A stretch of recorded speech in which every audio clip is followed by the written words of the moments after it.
Hi friends, நம்ம இன்றைக்கி chicken வறுவல் தான் பண்ண போகிறோம். வாங்க எப்படி பண்ணலான்னு பார்க்கலாம். அதுக்கு நம்ம ஒரு பாத்திரத்தை வச்சாச்சு. அது பாத்திரம் சூடாயிடுச்சுங்க. எண்ணெய் ஊற்றியாச்சுங்க.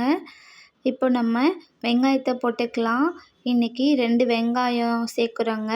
அது கூட கருவேப்பிலை போட்டுக்கலாங்க. நம்ம இப்போது எல்லா வெங்காயத்தையும் சேர்த்துக்கலாங்க. நம்ம எல்லா வெங்காயத்தையும் சேர்த்து நல்லா வதக்கிடலாம். இப்போ வெங்காயம் வதங்குறதுக்கு கொஞ்சம் நம்ம உப்பு சேர்த்துக்கலாங்க. வெங்காயம் ஓரளவுக்கு வதங்கிடுச்சு. நம்ம இஞ்சி பூண்டு பேஸ்ட் 1 டீஸ்பூன் சேர்க்க போகிறோம். இஞ்சி பூண்டு பேஸ்ட்டு 2மே சேர்த்து அரைச்ச 1 டீஸ்பூன். இதையும் பச்சை வாசனை போகிற வரையிலும் நல்லா சேர்த்து வதக்கிடலாங்க. இஞ்சி பூண்டு பேஸ்ட்டு நல்லா எண்ணெய் பிரிஞ்சு வந்துடுச்சுங்க. நம்ம இப்போது இதில் 1 தக்காளி சேர்க்குறோம்.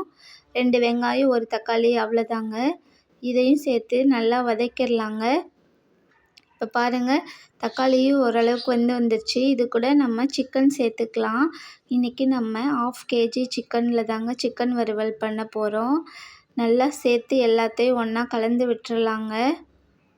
இப்போ நம்ம சிக்கனில் கொஞ்சம் உப்பு சேர்த்துக்கலாம். அப்போ தான் உப்பு சிக்கனில் சேரும். நல்லா எல்லாத்தையும் மிக்ஸ் பண்ணிடுவலாங்க. இப்போது நம்ம இந்த சிக்கன் வறுவலுக்கு காஞ்ச மிளகாய் சேர்த்து தான் பண்ண போகிறோம். நான் 10 காஞ்ச மிளகாய் சேர்க்குறேன். விதையோடு சேர்த்துக்கிறேன். இந்த மிளகா காரம் அவ்வளோவா இருக்காதுங்க. உங்களுக்கு காரத்துக்கு ஏற்ற மாதிரி நீங்கள் சேர்த்துக்கங்க. இதெல்லாம் நல்லா வேகிறதுக்கு நம்ம இப்போ மூடி போட்டு வதக்கிடலாங்க சிக்கனை. இப்போ பாருங்கள், நல்லா ஓரளவுக்கு வெந்து வந்துடுச்சு. இது கூட நம்ம கொஞ்சம் மசாலாவும் சேர்த்துக்கணுங்க. இப்போது நம்ம 1/4 டீஸ்பூனுக்கு குறையா தனி மிளகாத்தூள் சேர்த்துக்கலாம். இதே மாதிரி 1/4 டீஸ்பூன் குறையா கரம் மசாலாவும் சேர்த்துக்கோங்க. அவ்வளோதாங்க. இதில் வேறு எந்த மசாலாவும் சேர்க்க வேணாம். இது எல்லாம் நல்லா மிக்ஸ் பண்ணிடுவோங்க. கொஞ்ச நேரம் நல்லா பச்சை வாசனை போகிற வரைய வதக்கிடலாங்க. இப்போது நம்ம ஒரு 1/4 டம்ளருக்கு கம்மியாக தண்ணி சேர்த்துக்கலாங்க. அப்போ தான் எல்லாம் ஒன்றா மிக்ஸ் ஆகி நல்லா டேஸ்ட்டாக இருக்கும். நம்ம 1/4 டம்ளருக்கு கம்மியாக தண்ணி சேர்த்துட்டு இப்போ கொஞ்ச நேரம் மூடி போட்டு வேக வச்சிடலாம். அப்போ தான் அந்த காஞ்ச மிளகாய் உள்ள காரெல்லாம் சிக்கனில் இறங்கி நல்லா டேஸ்ட்டாக இருக்கும்.